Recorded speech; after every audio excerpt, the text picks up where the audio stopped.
Bapa, Engkau baik.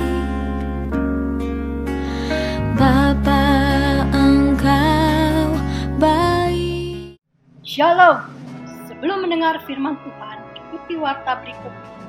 Moto kami, setiap orang yang mau mengikut Yesus, ia harus menyangkal dirinya, memikul salibnya, dan mengikut Yesus. Jadwal ibadah GCKI Sunter tertera di bawah ini. Persembahan perpuluhan, pelayanan, dan misi dapat ditransfer ke rekening BCA nomor 20660200646 atas nama Yusuf Kristrianto. Pelayanan kami meliputi sekolah minggu, remaja, pemuda, kaum pria dan wanita, persekutuan doa, dan lain-lain. Berbagai kegiatan pelayanan kami. Inilah pemimpin-pemimpin GCKI Sunter. Terima kasih. Tuhan memberkati.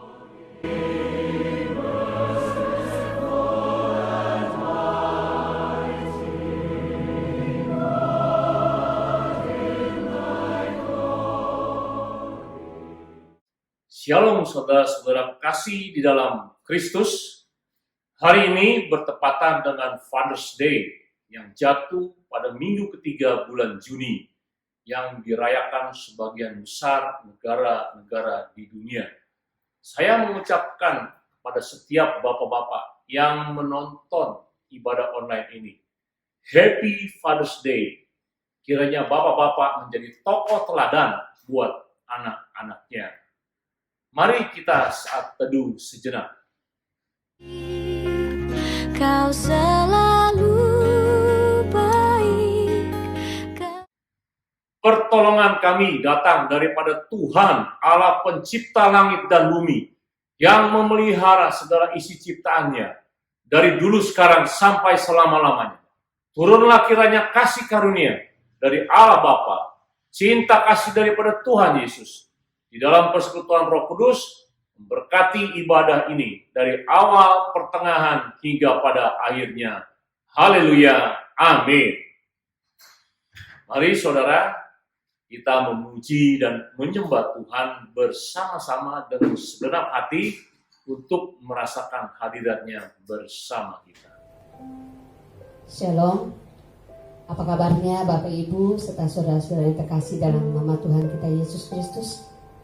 Kita bersyukur hari ini kita kembali dipertemukan dalam ibadah online pada hari ini. Bapak Ibu yang terkasih dalam Yesus Kristus, kita bersyukur bahwa Tuhan terus memberkati hidup kita. Kita bersyukur bahwa kasih Tuhan tidak pernah meninggalkan kita setiap harinya. Selalu menolong kita, memelihara hidup kita, memberkati hidup kita. Mari saatnya kita mau datang kepada Tuhan, memuji Tuhan, karena Dia layak untuk dipuji. Mari kita mengangkat pujian bagi Tuhan bahwa kasih Tuhan itu tak terbatas setiap saat dalam hidup kita.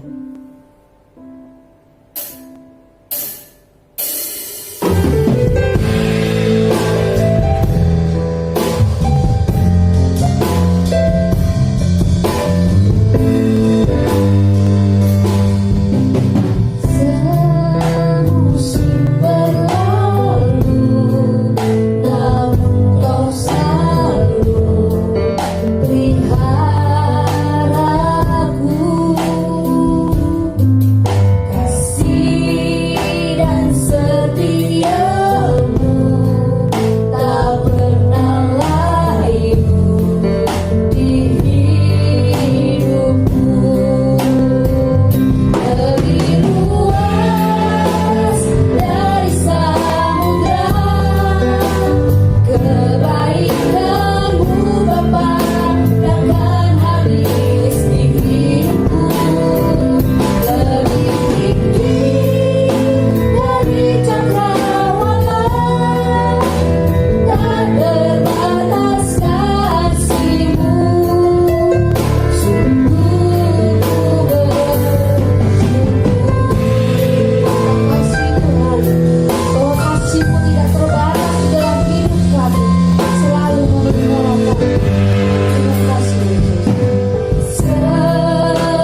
Kami bersyukur hari ini ya Tuhan, boleh bersama-sama beribadah pada saat ini Tuhan.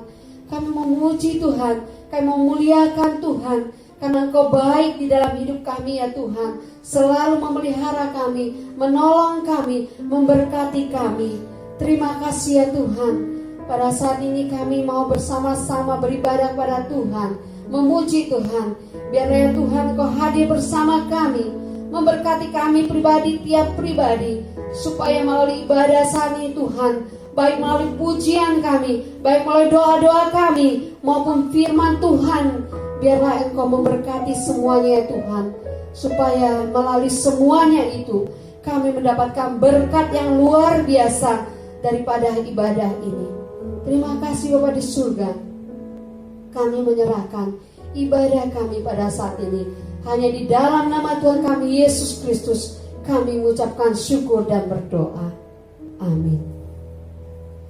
Bapak Ibu serta saudara-saudari yang terkasih dalam nama Tuhan kita Yesus Kristus, hidup kita setiap hari kita ingin melakukan hal yang berkenan di hadapan Tuhan. Kita ingin hidup kita setiap hari menggenapi firman Tuhan, supaya kita merasakan bahwa bukti kebesaran Tuhan itu terus bekerja di tengah kehidupan kita, dan kita merasakan bahwa Tuhan itu selalu ada bersama-sama dengan kita.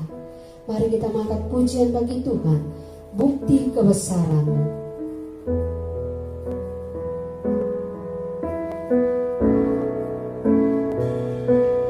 Hidupku menggenapi firman-Mu,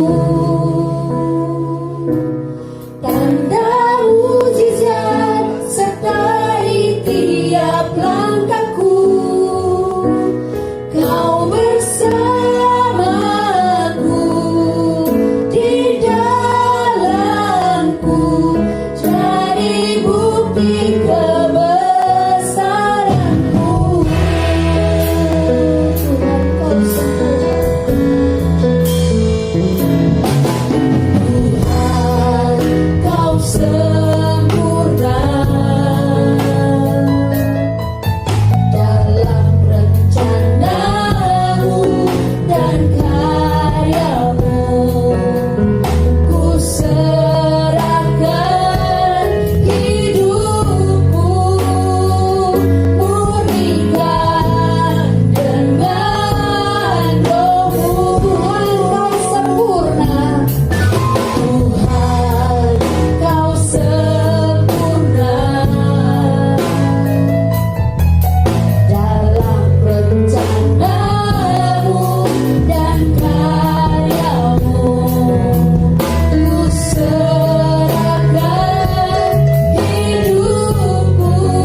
memberikan sesuatu terjadi. Ku percaya semua untuk kebaikanku. Bila nanti telah tiba waktu, Ku percaya kuasa-Mu memulihkan hidupku. Waktu Tuhan pasti yang terbaik. walau kadang tak mudah dimengerti, lewati cobaan, ku tetap percaya waktu Tuhan pasti yang terbaik.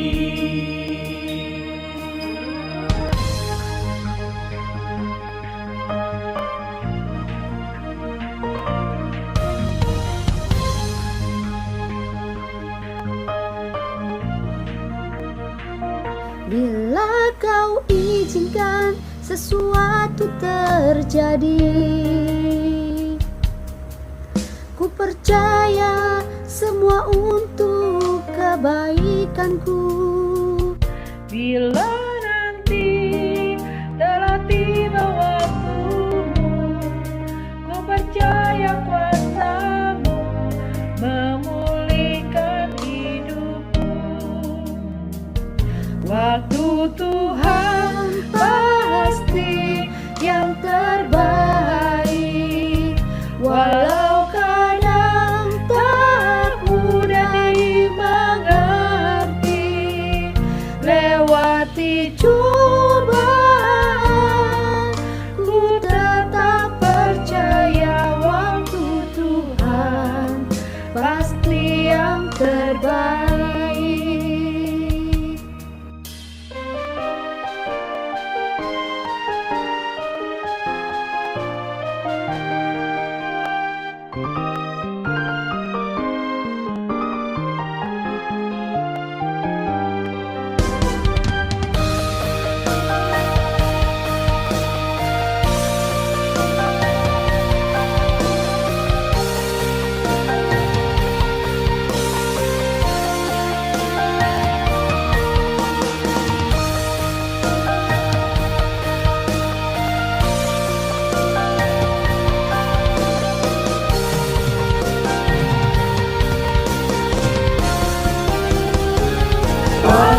Tuhan pasti yang terbaik, walau kadang tak mudah dimengerti, lewati cobaan,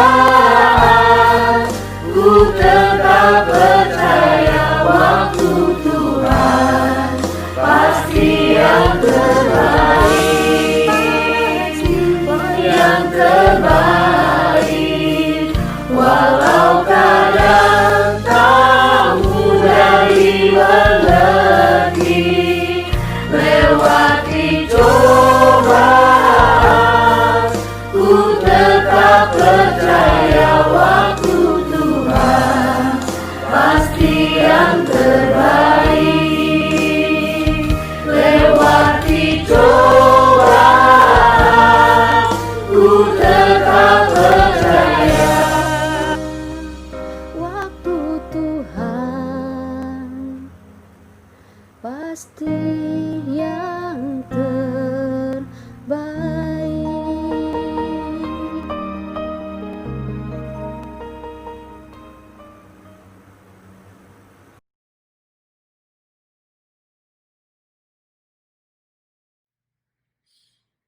Mari saudara, kita buka Alkitab kita dari Lukas 1 ayat 17. Dan ia akan berjalan mendahului Tuhan dalam roh dan kuasa Elia untuk membuat hati bapa-bapa berbalik kepada anak-anaknya dan hati orang-orang durhaka kepada pikiran orang-orang benar. Dan dengan demikian menyiapkan bagi Tuhan suatu umat yang layak baginya. Saudara, ayat ini menceritakan sosok Yohanes Pembaptis yang masih dalam kandungan. Malaikat Tuhan berkata kepada Zakaria, ayah dari Yohanes Pembaptis, bagaimana nubuatan tentang pekerjaan Yohanes Pembaptis pada saat dewasa nanti. Tugas utama Yohanes Pembaptis yaitu ada 3 hal. Yang pertama, untuk membalikkan hati bapak-bapak kepada anak-anaknya. Kedua, untuk mengubah ketidaktaatan kepada hikmat yang benar. Ketiga, untuk menyiapkan orang-orang agar siap untuk kedatangan Tuhan. Agar berhasil mencapai tujuan ketiga, maka perlu pencapaian poin yang pertama dan yang kedua. Jadi Yohanes Pembaptis harus mendamaikan bapak-bapak dengan anak-anaknya dan memperbaharui nilai moral atau kebenaran ke dalam hidup orang-orang dan dengan demikian menyiapkan jalan bagi Tuhan.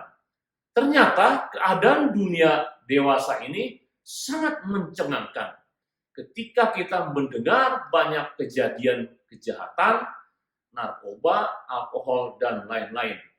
Hal ini terjadi akibat kelalaian fungsi seorang bapak di tengah keluarganya. Bapak Stephen Baskerville dari Universitas Howard berkata, hampir setiap masalah sosial besar yang dihadapi saat ini semua terkait dengan ketiadaan bapak. Kriminalisasi, narkoba, alkohol, kehamilan remaja, bunuh diri, semua terkait kepada ketiadaan Bapa lebih daripada faktor yang lain. Saudara, ada sebuah survei ketiadaan Bapa. 63% kasus bunuh diri berasal dari keluarga yang tidak mempunyai seorang bapa. 80% dari pemerkosa terdorong dari amarah karena ditelantarkan datang dari keluarga yang tidak mempunyai seorang bapa. 40% anak-anak tidak tinggal dengan ayah kandung mereka. 85% anak-anak dengan masalah bersikap datang dari keluarga yang tidak mempunyai bapa. 90% anak yang tidak mempunyai rumah berasal dari keluarga yang tidak mempunyai bapa. 71% anak-anak yang putus sekolah berasal dari keluarga yang tidak mempunyai bapa. Saudara, survei ini bersumber dari buku The World Needs a Father karangan Casey Carsten. Ternyata dalam budaya manusia atau masyarakat yang berontak atau tidak taat kepada hukum dan peraturan berasal sebagian besar dari keluarga yang berantakan, di mana peran seorang ayah tidak maksimal. Apa yang terjadi jika hubungan ayah dan anak tidak dipulihkan?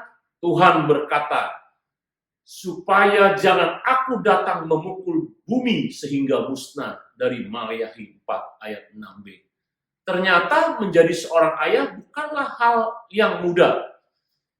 Tanggung jawab utama orang tua dalam membawa anak mereka adalah untuk menciptakan keutuhan di dalam kehidupan anak tersebut ke semua 6 dimensi sebagai manusia, yaitu spiritual, jasmani, emosi, sosial, intelektual, dan lingkungan. Ketidakmampuan dari salah satu dimensi ini tidak hanya mencegah anak untuk menggapai potensi yang maksimal dalam hidupnya, juga membuat kehancuran dalam hubungan-hubungan yang ada.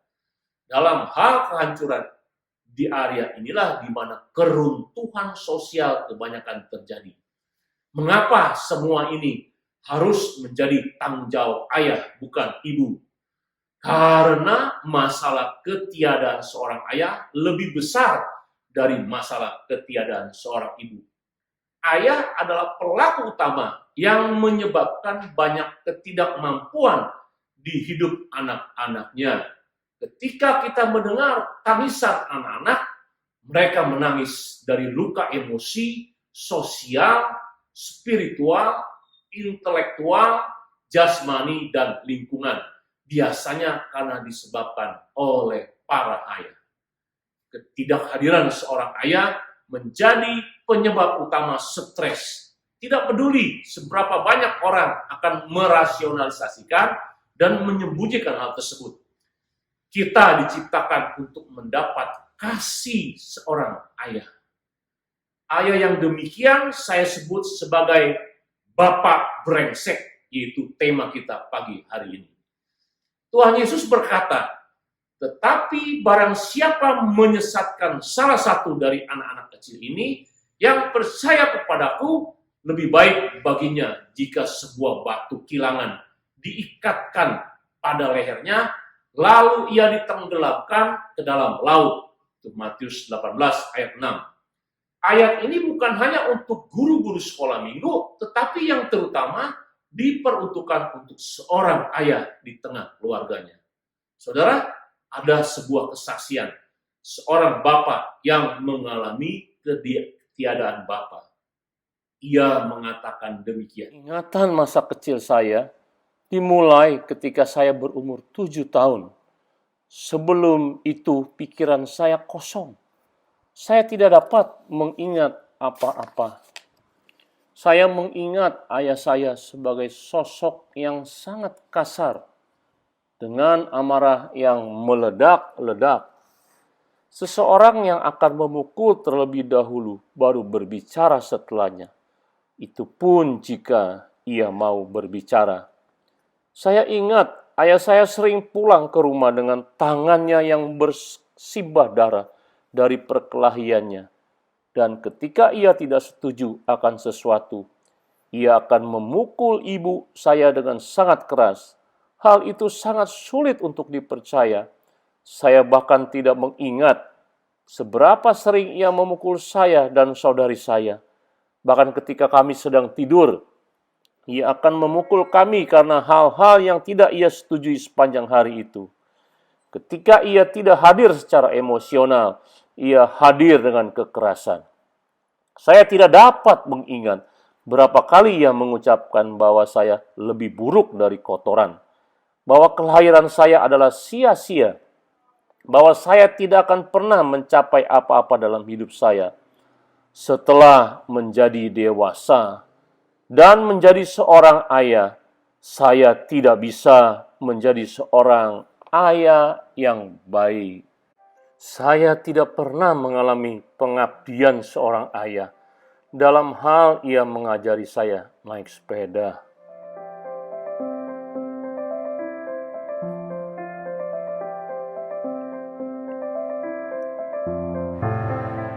Saya juga tidak pernah mengalami dari seorang ayah bagaimana saya harus bertanggung jawab atas perbuatan saya, sehingga sampai saat ini saya tidak punya keberanian untuk mengaku salah.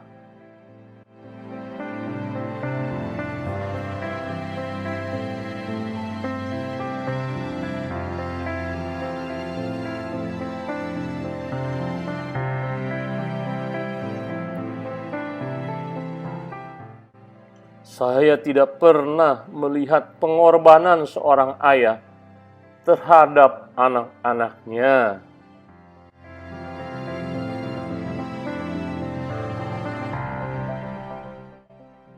Bahkan bersama ayah dalam hal pengalaman yang menyenangkan tidak saya dapatkan.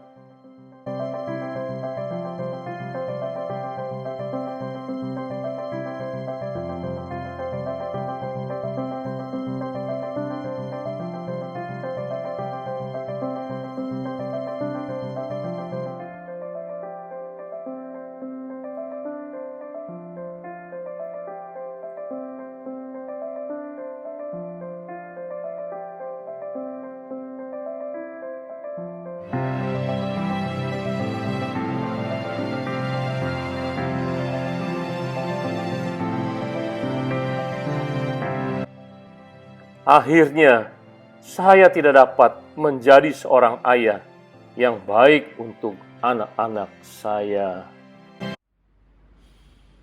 Jika ini terjadi pada seseorang, akibatnya jika ia berkeluarga menghasilkan anak-anak yang pemberontak dan sampah masyarakat. Sekarang bagaimana jalan keluarnya jika kita mengalami ketiadaan bapa dalam sebuah keluarga? Ada beberapa langkah yang harus dilakukan. Yang pertama, untuk mengatasi masalah tersebut, Anda harus mengidentifikasi luka batin, awal mulanya, dan mengapa menimbulkan rasa sakit yang luar biasa, selalu mengalami kerusakan apa yang ia timbulkan di hidup Anda. Yang kedua, mengampuni yang bersalah. Mengampuni adalah suatu tindakan yang kuat dalam menghapus setiap kepahitan yang ada dalam hati Anda yang disebabkan oleh ayah Anda atau orang lain. Lewis Medes mengatakan, mengampuni adalah cara untuk membebaskan seorang tawanan dan menemukan bahwa tawanan tersebut adalah Anda sendiri. Ketiga, melangkah dalam kemenangan batin. Setelah mengampuni, Anda harus menemukan kemenangan batin. Seperti seorang anak kecil yang belajar melangkah untuk pertama kalinya. Akan ada di mana kita jatuh dan bangkit lagi. Seperti teringat lagi akan perbuatan yang menyakiti hati Anda. Tetapi jika kebangkitan kita menggantikan kejatuhan kita, maka kemenangan sudah terlihat. Yang keempat, berjalan bersama, yaitu jangan hidup sendiri. Bergabunglah dengan komunitas yang membangun, di mana jika Anda mengalami kejatuhan, teman Anda akan menolong dan mendoakan Anda. Saudara, meresponi Father Days hari ini, mari kita introspeksi diri kita masing-masing, supaya keluarga kita dipulihkan dan layak menyiapkan diri kita bagi Tuhan. Saya percaya hari ini Tuhan berbicara kepada Anda secara pribadi. Mari kita berdoa. Terima kasih Tuhan, kami diingatkan kembali antara hubungan kami sebagai bapa dan anak, atau mungkin kami sebagai anak dan bapa. Tuhan, banyak kejadian-kejadian yang membuat hati kami luka, baik kami sebagai bapa maupun sebagai anak. Tapi kami hari ini di hari ayah ini diingatkan untuk sembuh, hubungan kami boleh dipulihkan dengan pengampunan penuh. Tuhan Yesus, kami tidak tahu keadaan setiap orang yang menonton khotbah online ini. Tapi kami berdoa jikalau ada Tuhan menyentuh hati mereka, jamah mereka Tuhan, ampuni mereka dan berikan kemampuan supaya mereka bisa mengampuni orang tua mereka, supaya hubungan kami dengan ayah menjadi baik dan pertumbuhan rohani kami semakin meningkat. Karena di dalamnya ada Tuhan Yesus yang sungguh-sungguh boleh beracara dalam hidup kami. Tolong kami Tuhan, jamah kami. Kami berdoa supaya sungguh terjadi pemulihan seutuhnya di keluarga kami. Di dalam nama Tuhan Yesus kami berdoa dan mengucap syukur. Haleluya. Amin. Nah saudara, mari saya undang kita bangkit berdiri untuk mengucapkan pengakuan iman rasuli. Sebagaimana gereja di segala abad dan tempat mengucapkan pengakuan iman rasuli yang berbunyi, aku percaya kepada Allah, Bapa yang Maha Kuasa, Khalik langit dan bumi, dan kepada Yesus Kristus, anaknya yang tunggal Tuhan kita, yang dikandung daripada Roh Kudus, lahir dari anak darah Maria, yang menderita sengsara di bawah pemerintahan Pontius Pilatus, disalibkan, mati dan dikuburkan, turun ke dalam kerajaan maut, pada hari yang ketiga bangkit pula dari antara orang mati, naik ke sorga, duduk di sebelah kanan Allah, Bapa yang Maha Kuasa, dan dari sana ia akan datang untuk menghakimi orang yang hidup dan yang mati. Aku percaya kepada Roh Kudus, gereja yang kudus dan persekutuan orang kudus, pengampunan dosa, kebangkitan orang mati, dan hidup yang kekal. Amin. Sambil tetap berdiri, mari kita akan menerima doa berkat. arahkanlah hatimu kepada Tuhan dan tadakanlah tanganmu untuk menerima berkat Tuhan. Kiranya damai sejahtera dari Allah Bapa, cinta kasih daripada Tuhan Yesus, di dalam persekutuan Roh Kudus memberkati saudara-saudara sekalian yang sedang menyaksikan ibadah online ini. Dari sekarang sampai Maranatha, Tuhan Yesus datang kedua kali menjemput kita, bahkan sampai selama-lamanya.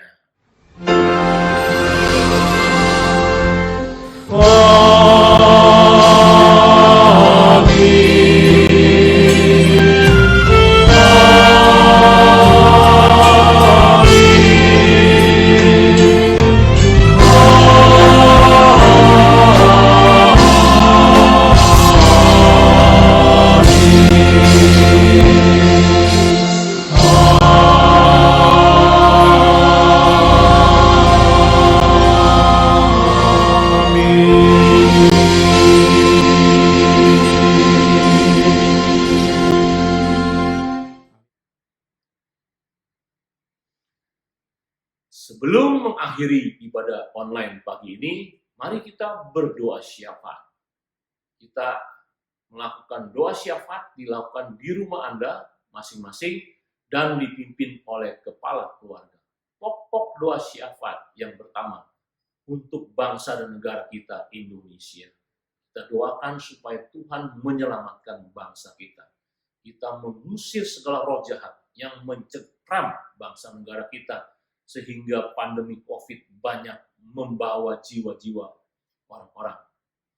Yang kedua, Presiden Jokowi dan menterinya kita doakan di dalam memerintah, dalam memimpin supaya kita keluar dari ancaman krisis ekonomi dan krisis kesehatan pandemi COVID ini. Untuk keamanan dan ekonomi negara kita harus dukung karena masa depan ini menjadi aman.